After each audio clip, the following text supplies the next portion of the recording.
Hello friends, നമ്മളിപ്പോൾ ചെന്നൈയിലാണ്. നമുക്കിന്നൊരു വട്ടയിറ്റിന് breakfast കണ്ടാലോ? ഇതാണ് കേട്ടോ നമ്മുടെ ഹോട്ടലിലെ ഡൈനിങ്. രാവിലത്തെ ബ്രേക്ക്ഫാസ്റ്റ് ബൊഫയാണ് കേട്ടോ. അതുകൊണ്ട് തന്നെ ഞാൻ ഒരുപാട് എക്സൈറ്റഡും ആണ്. ഫസ്റ്റ്ലി തന്നെ ഞാൻ സ്റ്റാർട്ടേഴ്സായിട്ട് ചൂസ് ചെയ്തത് ചോക്കോസ് ആണ് കേട്ടോ. Chocos is one of my favourite. ഞാൻ വീട്ടിലിരിക്കുമ്പോഴും ഞാൻ അമ്മയുടെ അടുത്ത് എപ്പോഴും പറഞ്ഞ് വാങ്ങിപ്പിക്കാറുള്ളൊരു സ്നാക്കാണ് കേട്ടോ ചോക്കോസ്. ഞാൻ എപ്പോഴും ഇത് പാലിൻ്റെ കൂടെ ആഡ് ചെയ്താണ് കേട്ടോ കഴിക്കാറുള്ളത്. രണ്ടാമത്തേത് കോക്കനട്ട് ചട്നി, പിന്നെ ടൊമാറ്റോ ചട്നിയാണ്. എനിക്ക് കോക്കനട്ട് ചട്നിയേക്കാളും കുറച്ചും കൂടെ ഫേവറേറ്റ് ആയിട്ട് നിൽക്കുന്നത് ടൊമാറ്റോ ചട്നിയാണ് കേട്ടോ. ഹോസ്റ്റലിൽ നിന്ന് കഴിച്ചാണ് കേട്ടോ ഇതെൻ്റെ ഫേവറേറ്റ് ആയത്. പിന്നെ നമുക്ക് ബ്രെഡാണുള്ളത്. ഒന്ന് ഗോതമ്പ് ബ്രെഡും പിന്നെ ഒന്ന് നോർമൽ ബ്രെഡുമാണ്. ഞാനത് സാധാ ബ്രെഡാണ് കേട്ടോ എടുത്തത്, നമ്മളെപ്പോഴും കഴിക്കാറുള്ളത്.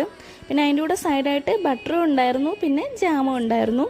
ഞാൻ 2 സെറ്റ് എടുത്തിട്ടുണ്ട് കേട്ടോ. ഞാനിപ്പോൾ ബ്രെഡ് ഇല്ലാതെ ഞാനത് രണ്ടും കഴിക്കും കേട്ടോ. എനിക്ക് വലിയ ഇഷ്ടമാണ് ബ്രെഡും ജാമും ഒക്കെ. പിന്നെ ഉപ്പുമാവും ഇഡ്ഡലിയാണുള്ളത്. ഇഡ്ഡലി ഭയങ്കര തിന്നാണ് കേട്ടോ, ഭയങ്കര സ്മോളായിട്ട് ഭയങ്കര തിന്നാണ്, കാണുമ്പോൾ തന്നെ ഒരു രസമാണ് ഇഡ്ഡലി. പിന്നെ ഉപ്പുമാവ് ഞാൻ എടുത്തില്ല കേട്ടോ. പിന്നെ സാമ്പാറായിരുന്നുള്ളത്, അത് ഞാൻ എടുത്തില്ല കേട്ടോ. അപ്പം ഇത്രയാണ് നമ്മുടെ ബ്രേക്ക്ഫാസ്റ്റ് ബുഫേ. പിന്നെ റിഫ്രഷ്മെൻറ്റിനായിട്ട് ജ്യൂസ് ഉണ്ടായിരുന്നു.